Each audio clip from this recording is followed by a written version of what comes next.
สถานญาติโยมด้วยบารมีจังหวัดบารมีเนี่ยไปคิดสถานไม่ออกทุกคดีที่ใส่ห้องมาจะไม่ติดต่อห้องมาด้วยกันแล้วก็คณะเป็นอัพเดทเนี่ยเขียนจะได้รู้ว่าไปของลูกหลานเปิดหลังที่เราต้องเข้าช่างนครหลวงลงไปรอบๆพระธาตุหลวงเต็มเลยเขียนตัวนี้ก็เขียนจะมาแสดงให้บรรดาญาติโยมพ่อทั้งหลายบ้านก็ได้ว่าสาธุนี่ผมก็กดไปคณะกรรมการเขาเนี่ยเขามาโปรโมทนาที่กระบี่ดีใจเนี่ยโมทนาโปรโมทนาทางสุดจังหวัดเมืองบ้านเขาเลยเนาะอาจจะดูน้องแนวที่กระบี่ดีใจห้องตั้งแต่ทางประเทศไทยกันโปรโมทนา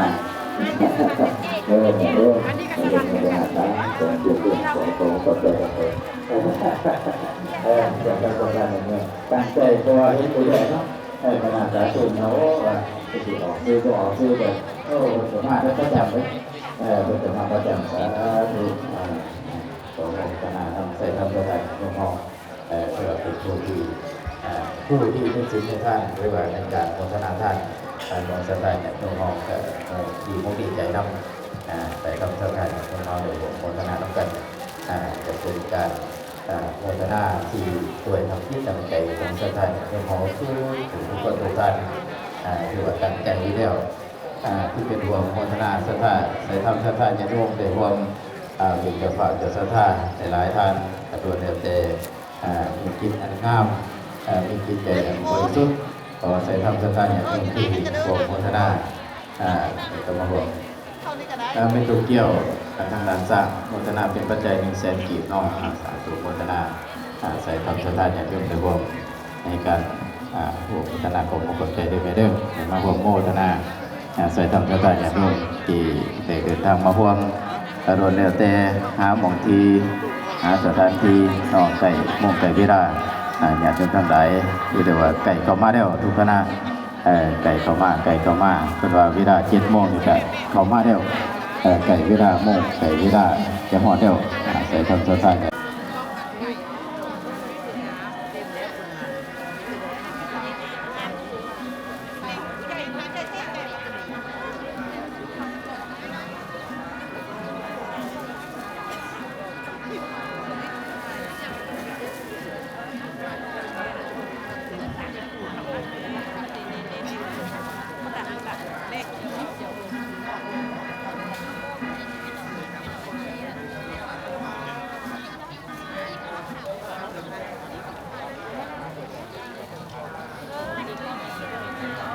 ก็ถือว่าวันส่วนทั้งหลายก็ตั้งเขามาเนาะคือว่าเต็มเลยในสถานที่เขานี่ก็โหหลายเลยเต็มบรรดาญาติโยมทั้งหลายเต็มนั่งไม่ออก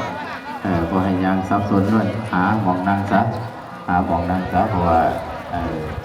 ในคนจะเป็นนั่งที่มีคอยเดียว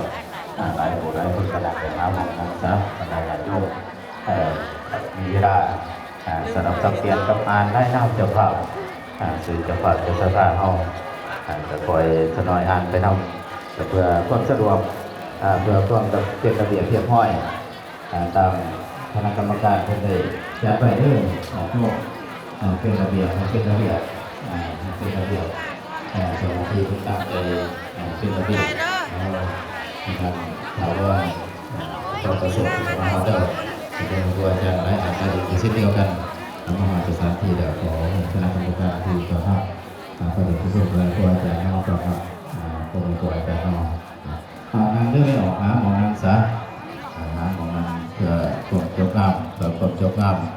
บรรดาญาติโยมทั้งหลายเพื่อความจบงามขอให้นั่งเพราะว่าไก่ม่วงไก่พิราบของมาทุกขนาดจะได้ตามที่เป็นกำหนดไว้ก็คือว่า7 โมงที่เป็นเหตุจะได้รวม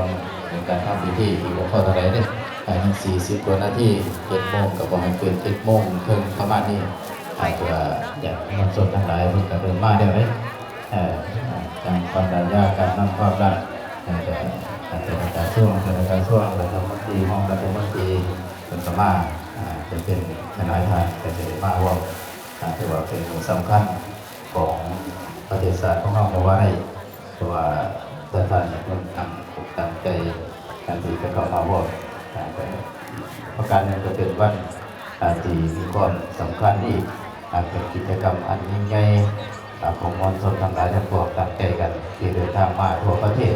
แต่มันจุดร่วมอันเดียวกันมาเราร้องจิตใจของสถานญาติโยมมันเป็นอันเดียวกันเอานางเริ่มไม่ออกนางอยู่ทั้งหน้าเต็มแล้วไปทั้งข้าง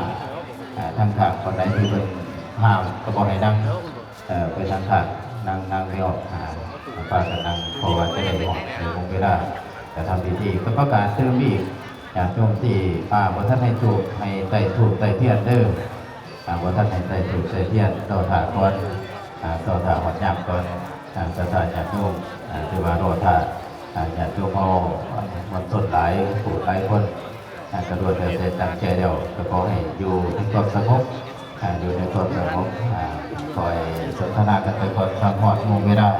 แต่ก็หาหมอที่หานางโพวาร้ายโยมมาร้ายเดิมทั้งนั้นไปรับที่หนึ่งคือว่าเต็มแล้วอยากโยมเป็นคนร้องร้ายทั้งของได้ที่สถานจากที่เขาว่าเหมาะสมแก่การนั่งก็ขอให้จัดสถานที่ได้กล่าวคำพยาศัยได้ไต่ทูตไต่เทียนกับศาสนาไปดื่มยังไปสะพอนโมงเวลาไต่เพื่อพื้นที่ทางการของเราแต่ประธานหอเรือหอเดียวกันเสด็จพระสัสมาบอกอีกคือแล้วก็มีสติคือว่ามีสติประธานทั้งหลายที่มาหลายคนทุกคนไปแต่ว่าทำพิธีเสร็จสิ้นแล้วอยากให้จิตเองตามเราตามเพื่อนที่มาสถานที่ขอพรตอนแรกก็มาไม่อีกก็สิก็ขอให้ช่วงสถานที่อย่างนั่งคนบริยางออกเบี้ยประสาทเดิมยังออกเบี้ยประสาทอยู่ในความสงบก่อนนั่งที่ทำของงานที่นั่งก่อนเพราะว่ามันสับสนกันไปกันมาให้นั่งก่อนกันบรรดาสายกันหลายก็ท่านให้ย่างก็ท่านให้ย่างนั่งก่อน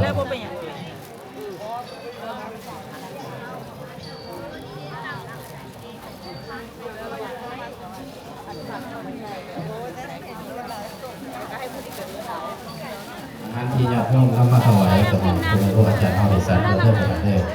เพราะว่าจะมีกระสอบมีหลายญาติโยมคนมาก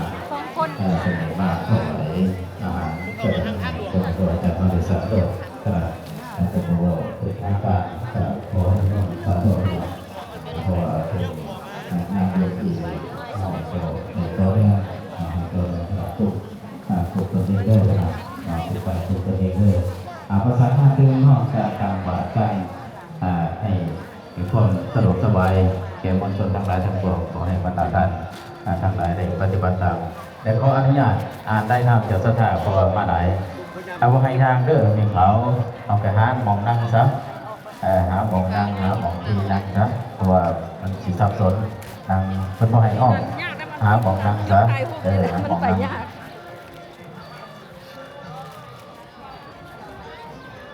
ก็อนุญาตอ่านสื่อได้นำเจ้าสถาถึงอีกท่าน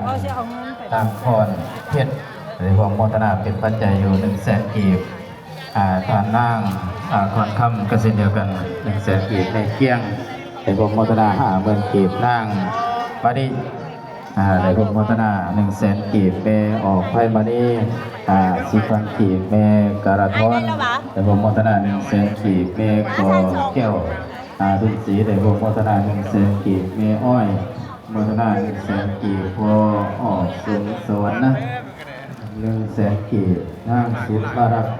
100,000 กีบในวงโมทนาเป็นปัจจัย100,000 กีบเมเพื่อนสมพรในวงโมทนา100,000 กีบพอคำต้นนะในวงโมทนา100,000 กีบขอพระอาจารย์โอได้นางแข่งขันในวงโมทนาปัจจัย100,000 กีบพอออกจากด้วน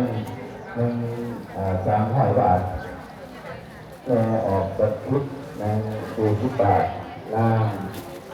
ยินบ้าวันโฆษณา300,000 กีบก็ออกคุณสมร100,000ออกจากบอกได้เนี่ยขอให้โดยปฏิบัติการให้สอดคล้องกันตามระเบียบดูกันในสมรภูมิว่าไว้นางสมบูรณ์คน ส่วนสมรนามีแสงกีดล่างปฐมมาหากลางโชครุ่นมีแสงกีดคือน้องเจ้าของโบเชลนะครับจะโตด้วยนะของโรงเรียนกันแต่ก็ไม่ออกมาในเรื่องไปเรื่องพัฒนาการแสงกีดออกมาในเรื่องนะครับพัฒนาการแสงกีดพัฒนาเอาตูนประชาสัมพันธ์ตูนให้เจสหายต้นข้าวไหลที่โครงการต่อมาจะเป็นด้านต้นไหลที่น้องเกิดจากด้านข้าวไหลที่ไหลมองกันมากกว่านั่น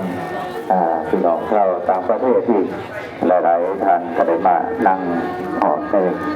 กลุ่มมาเรียนให้เราก็ถือว่าตั้งใจเดียวการเปิดวัดการเปิดวัด2 4ออกสมสนุก1 2 4นี่เป็นการเกิดปากเกิดท่าโดยตั้งใจของบรรดาญาติโยมทั้งหลายหาบ่องหาที่นั่งวัดให้เป็นที่เรียบร้อยเรียบง่ายเพราะว่าการที่ญาติโยมตั้งใจจะได้เกี่ยวข้องไปด้วยแห่งบุญแห่งกุศลแห่งจิตแห่งใจของบรรดาญาติโยมที่จะมาใส่บาตรในบุญธรรมกตันประดับหลวงของเราให้เป็นที่จับพบจับใจแต่มนุษย์ทั้งหลายโดยบารมีการที่พระพุทธเจ้าห้องแนะนำคำสอนโดยว่าตักเตือนกับเป็นการบอกให้ถึงความงดงามของเราโดยกายโดยวาจาโดยจิตใจของเราให้เกี่ยวข้องให้อ่อนน้อมถ่อมตัวให้วางง่ายสอนง่ายให้เป็นผู้ที่ใส่ใจโดยตรงในชีวิตของตนเองการเข้าใจในชีวิตของตนเองการปล่อยวางการควบความโกรธความหลงของเราให้ออกจากจิตจากใจของสภาพอย่างตรงเวลาบางๆสภาพอย่างตรงก็มาได้ยังบางครั้งเขาโทษแม่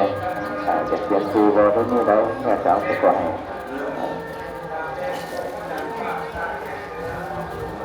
ว่าเมื่อเราพวกเรียนบริษัท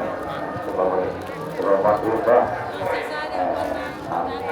จะให้อยากจะพาไปยืดตามเพื่อนอยากยืดตามตอนเขามือถือว่าขอให้อยากจะพาไปโดนทุนเพราะว่าอยากจะตู้จะลงขอโปรโมเตอร์มีคนที่ทำอะไรก็จะทำอะไร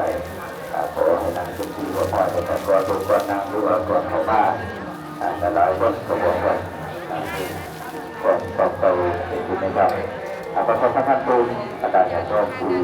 อาจจะลงอาจจะด้วยส่วนของที่ตัวตัวไทยมาได้ก็ต้องมาช่วยคณะกรรมการให้เราจะทำงานให้ตัวให้กรมมาด้วยหรือว่าท่านรองเป็นผู้ต้องรับการเลยคณะกรรมการเป็นผู้ต้องรับการเลยคนนั้นนี่คือน้องเลยคนนั้นนี่เกิดเองต่อกันมาแล้วก็ครูอาจารย์ที่มานับวันหรือว่าเรียนกันมาแล้ว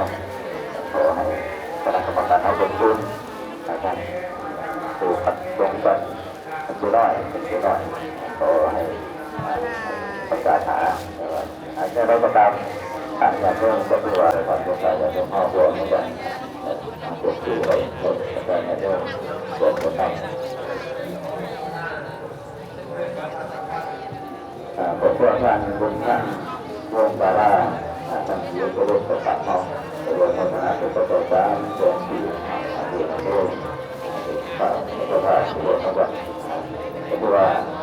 ที่ตามมาเพื่อพวกท่านมาด้วยพ่ออาจารย์บุญด้วยอาจารย์บุญด้วยการบุญการตรวจร่างการดูตั้งเพิ่มด้วยอะไรมาบอกว่าจะก็ต้องหาตัวที่ที่เราต้องบอกกันการตัวนักเรียนการดูเพิ่มตัวเพิ่มตัวที่ตัวเพื่อนตัวพัฒนาที่การสื่อสารตกใจตัวพัฒนาที่การสื่อสารที่เราจะได้นำไปปรับตัวประการ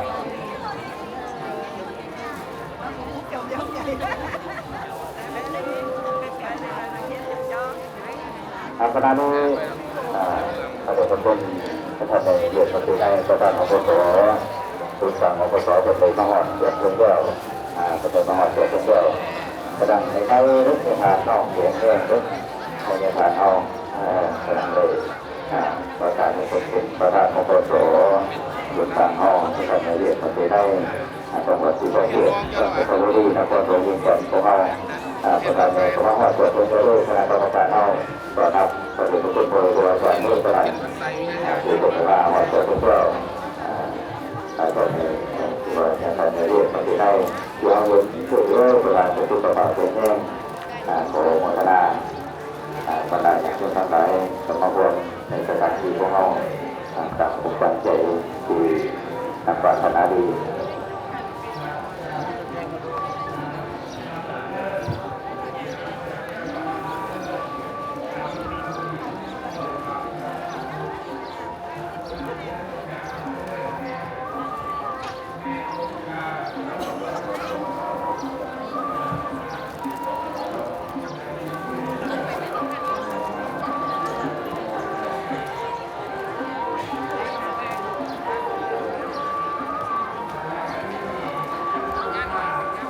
เพื่อให้เป็นความดีความงามและก็สำหรับสักเกียรติให้พระอาจารย์พระบาทเป็นในดาวทราบหอดที่ก็ให้เปิดเข้าไปที่เปิดเข้าไปที่ก็ต้องทำบ่หอดเจ้าหน้าที่กันเปิดเข้าไปที่กระดังโมงจะเกือบโค้งโค้งเดียวใส่ประมาณ30 นาทีเกี่ยวกับประชาสัมพันธ์เกี่ยวกับความเป็นมาหรือว่าเกี่ยวกับการปฏิบัติเนื้อสายของสถานอย่างช่วงเกี่ยวกับประกาศหลวงเนี่ยประกาศหลวงเวียนจากที่ไปที่มาหรือว่าการกำหนดการยื่นขอให้ฝ่ายการกำหนดได้อธิบายเดี๋ยวอย่างช่วงมาได้ตั้งที่เป็นสมานังในสถานที่นี้ว่าประกาศหลวงจะเป็นมาในตัวอย่างมีจุดประสงค์อะไรเนี่ยมีความสูงความยาวความกว้างที่ว่าบนได้เขียนกำหนดไว้ในองค์พระธาตุความสูงกับ45 เมตรก็ถือว่าเป็นโอกาสในการออกด้วยดูพระธาตุจะอยู่3 ที่เป็นหมายถึงปัญญาบารมี30 ทัศน์เด็กเป็นคุณหอดบรรพบุรุษเท่าโดยกลางไว้เป็นกำหนดไว้ขอทำสไตล์จากต้นก็ถามว่าพระอาจารย์โสภพพระอาจารย์ปุยเฮาเกี่ยวกันแล้วเนี่ยนี่เมื่อพระอาจารย์ปุยเฮาแล้วก่อนอธิบายเรื่องพระธาตุหลวงตื่นกันหน่อย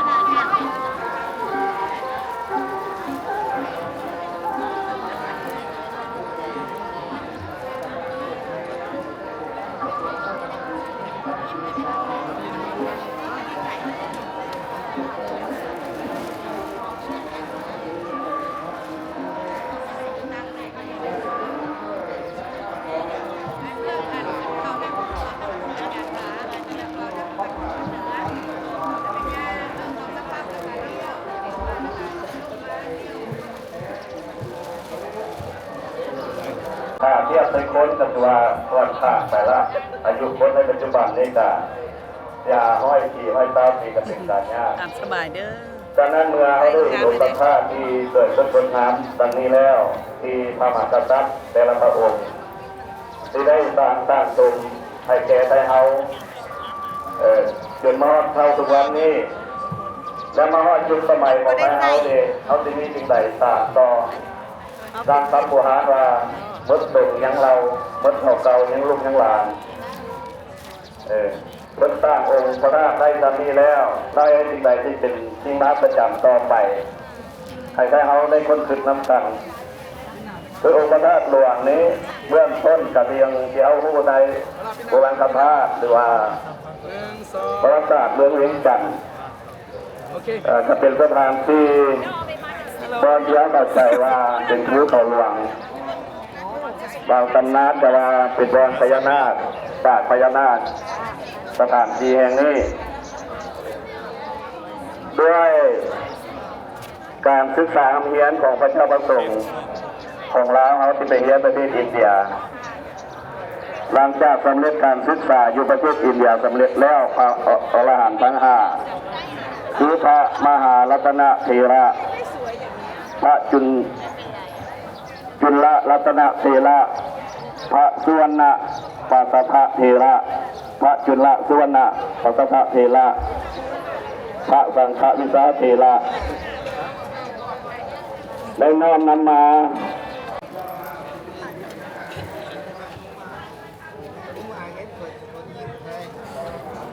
เจริญพรทานประธานประเทศได้ลั่นคล้องสัญญาณเข้าสู่พิธีทางศาสนา3 ครั้ง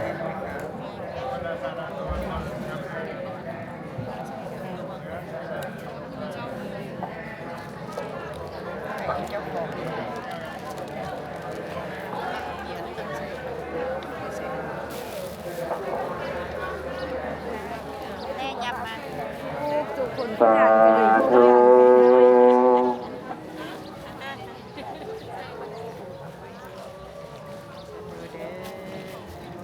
กันเป็นเยียนบูชาพระรัตนตรัยและกราบนมัสการพระมหาเถระของท่านประธานประเทศสำเร็จเป็นที่เรียบร้อยแล้วอันดับต่อไปเป็นการไหว้พระสมทานศีลขอเจริญเจริญพรท่านอาจารย์สมันจันทวงศ์กรรมการแนวราวสังสารนครหลวงหัวหน้าแขนงศาสนาได้นำพาไหว้พระรัตนตรัยขอเจริญพร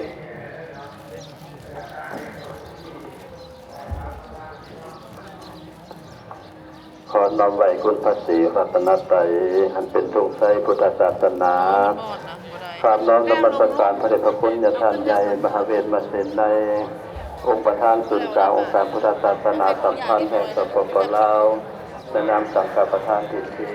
เคารพนับถืออย่างสูงน้อมนมัสการพระมหาเถรานุเถระที่เคารพนับถืออย่างสูงเคารพนับถือมันยังท่านผู้นำพรรครัฐ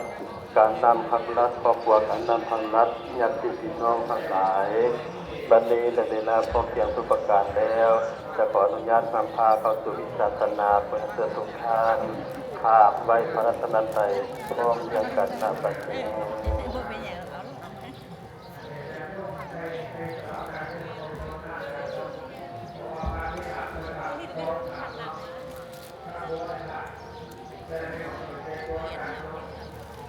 สาธุสัมมันตาจักขวาเลสุอัตตลกะสันตุเทวตาคัตตาสัทธมังมุนินาสัสสะตุนันตุสักขโมคันตังสักเขกะเมจะโลเตกินิสิกาลตเตจันตะเลเกวิมันเนติเตละเกจักขเมตโลวันนังคหเนเกหังวัตุนิเกเตอุมาจยันตุเทวาสารธานอเนกเมยคาคันธาธนาคาสิทันตาสัมปิเกยังมุนิวานวัจนังสาตโวเมสุนันตุธรรมสาวนาคโรยังภวะเดชนาเกเกทั่วประเทศชาวในห้องพระพุทธาองค์ตาทั้งหลายขอโอกาสราธนาเทพโพเทพตาพญาอินพญาพรหมพญายมมาชาวจตุโลกบาลทั้งสี่อาเมฆลันดีทั้งนาคีนาคาสุบันปงพันคันธพยังทั้งหลายโยกเสด็จเข้ามาไว้พระหัตถ์สินสิทานฟังธรรมเทศนาเนื่องในงานบุญนมัสการพระธาตุหลวงเวียงจันทร์ประจำปีพศ2567พศ2525จอมภูกาทั้งหลายในกาลปณีโบสถ์สุขนุภงเด็กโปรดอาตุนเดินไปขาดบังกันดิเป็นนาสักการเลนาตังพุทธังอภิปุสัญญามาอาหังสัมมาสัมพุทโธภะคะวาพุทธังภะคะวันตังอะภิวาเทมิอิมินาสักการนาตังธัมมังอภิปุสัญญาพุทธรูปังลังสัทธาวัจจามนัสสาเกววันทาเปเตสัทธากะเตสัญญาตาสะ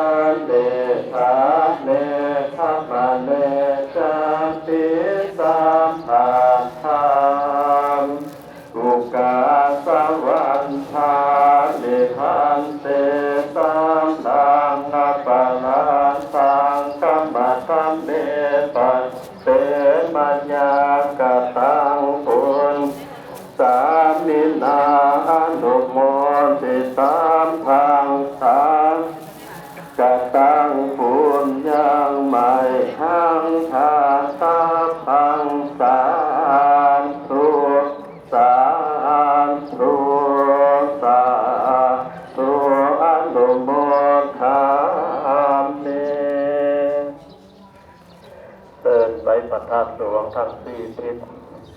เป็นกล่าวตามหลังเดิมอุลิมัตสัมมิงทิสาภาเคทินนาคุยหัสสาถาปันนังโลกาจุลมณิงนามาอาหังวันทามีสัพพทาทักษิณรัตมิง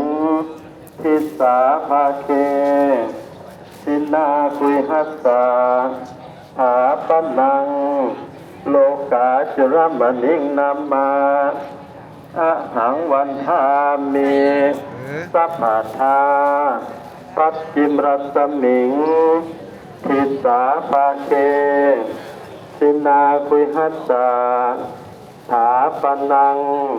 โลกาจุลมณิงนามาอะหังวันทามีสัพพทาอุตตรัสมิงทิสาภาเคทินาคุยหัสสาถาปันนังโลกาจุลมณิงนามาอาหังวันทามิสัพพทาสาธุมายังปัญจศีลานิยาจามาปาติยัมปิมายังทันเตวิสุวิสุรัตนาถายาติสรเนนะสหาปัญจศีลานิยาจามา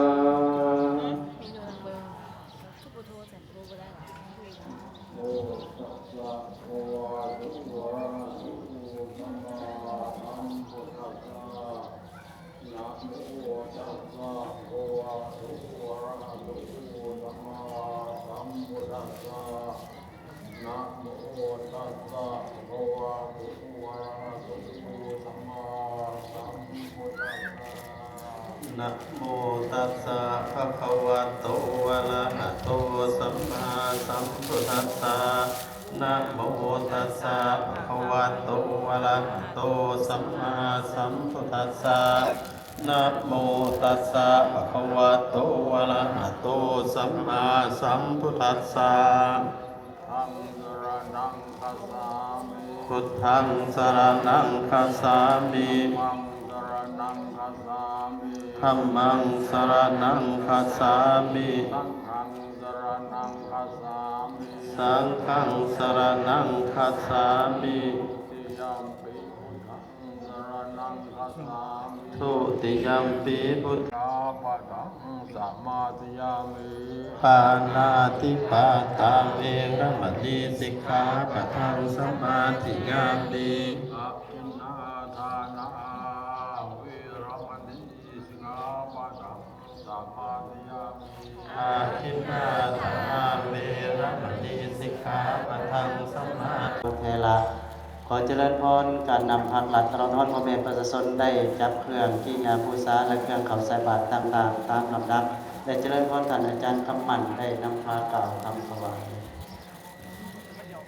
ตั้งใจขอยันเชิญทุกทานได้กล่าวคำถวายวัตถุทานไปพร้อมเพรียงกันนี้นะโมตัสสะภะคะวะโตอะระหะโตสัมมาสัมพุทธัสสะนะโมตัสสะภะคะวะโตอะระหะโตสัมมาสัมพุทธัสสะนะโมตัสสะภะคะวะโตอะระหะโตสัมมาสัมพุทธัสสะเอิ้นข้าตามหลังสุขิตังวัฏเนทานดังการนำภักลัดเจ้าภาพศรัทธาพุทธศาสนิกชนลาวบรรดาเผ่าแขกต่างประเทศและชาวนครหลวงเวียงหลายเหล่านี้ให้แก่พระสงฆ์ขอพระสายแก่ประเทศชาติบ้านเมืองแก่ประชาชนลาวบรรดาเผ่าตลอดกาลและนานเทินอีกประการหนึ่งจะขออุทิศกุศลไปแล้วหมายมี บุรมกษัตริย์พระเจ้าสยามเศรษฐาธิราชอดีตท่านผู้นำพรรครัฐที่ล่วงลับไปแล้วปูระพาจารย์กุศลผลทานที่พวกกันน้อยทั้งหลายได้อุทิศให้นี้ที่ได้อย่างทุกทุกจงหัวใจให้นอนย้อนคืนมาหาพวกกันน้อยทั้งหลายหมายนี้ท่านผู้นำพรรครัฐพร้อมด้วยประชาชนลาวบรรดาเผ่าให้ร่มเย็นเป็นสุขสร้างสาพัฒนาประเทศชาติบ้านเมืองขอให้เจริญรุ่งเรืองศรีวิไลตลอดกาลนานเถิดสาธุสาธุสาธุอนุโมทามิสาธุการกล่าวคำถวายการอนุภาพสุนารมเลขาธิการศูนย์กลางพรรคเลขาคณะพรรคประธานสภาประชาชนนครหลวงได้ขึ้นเชิญบ้างปัจจัยแด่พระมหาเถรานุเถระขอเจริญพรเสริญกายเยนวาจานวะเจตัสสวาบุเทสุสัมมังปัสสังมัญญายังปุถโธปฏิคันหาตุอาจานันตังกาลันตะเลตังวะลุตุงวะพุทเทกายเยนวาจานวะเจตัสสวาธรรมเมตุกัมมังปัสสังมัญญายังธัมโมปฏิคันหาตุอาจายันตังกาลันตะเลตังวะลุตุงวะธัมเมกายเยนวาจานวะเจตัสสวาสังเกตุกัมมังปัสสังมัญญายังสังโฆ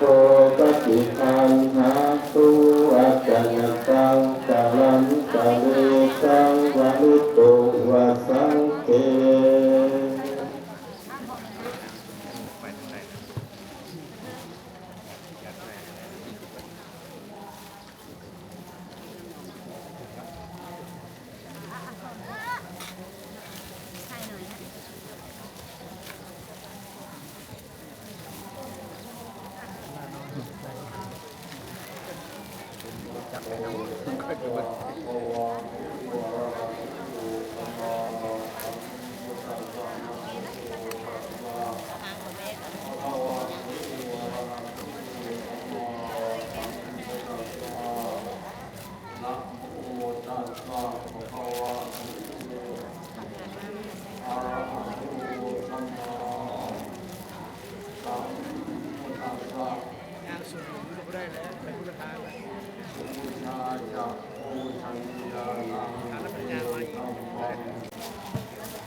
การนั่งผักหลับของการทับตั้งส่วนได้ห้องเพียงใดเข้าไปเฉลิมฉลองมาตร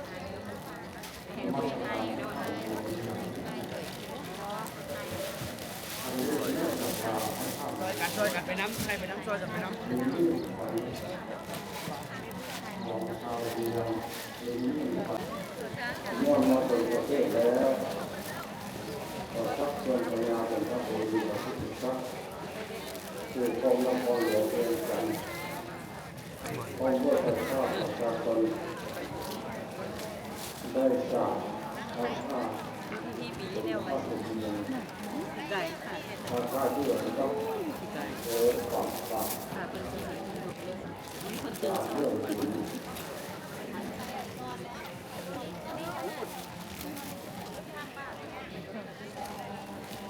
ร่วงหนาเข้าสู่หน้าเข้าสู่หน้าว่างหาวาด้านหาวาหนาสองวาร่วงสู่ ชีวาสาม